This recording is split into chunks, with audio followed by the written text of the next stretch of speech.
Ezt a számot nagyon sok szeretettel szeretném küldeni a drága feleségemmel, a Fruzsinával, a drága kisfiunknak, a Jocikának, akit nagyon-nagyon szeretünk. Drága kisfiam, adjon neked az Isten erőt, egészséget, az Isten hozott közöttünk, és azt kívánom neked, hogy 100 évig éljél velünk együtt erőben, egészségben. Legyél szerencsés!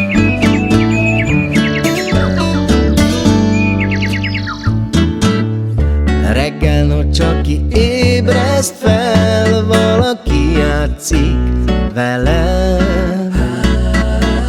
Aprócska kezét az arcomra teszi, hogy végre már keljek fel. Gyönyörű szemeivel figyeli, hogy kinek tudna beszélni.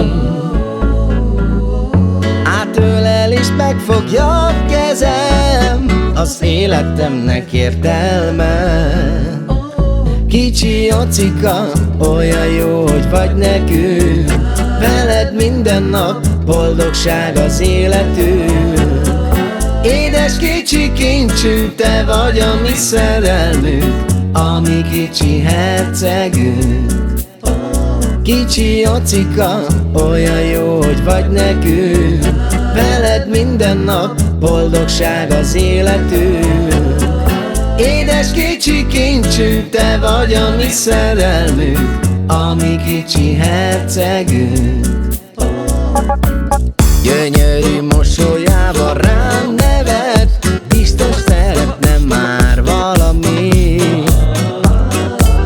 Ahogy az ölembe én felveszem, egyből elkezdő már örülni. Öröm vagy nekem is a szívemben, te vagy a büszkeségem. Az Istennek én minden nap megköszönöm, hogy megadott nekem téged.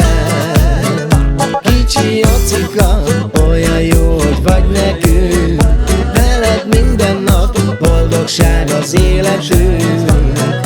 Édes kicsi kincsünk, te vagy a mi szerelmünk, a mi kicsi hercegünk.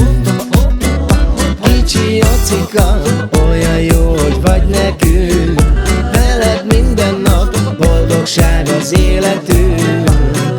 Édes kicsi kincsünk, te vagy a mi szerelmünk,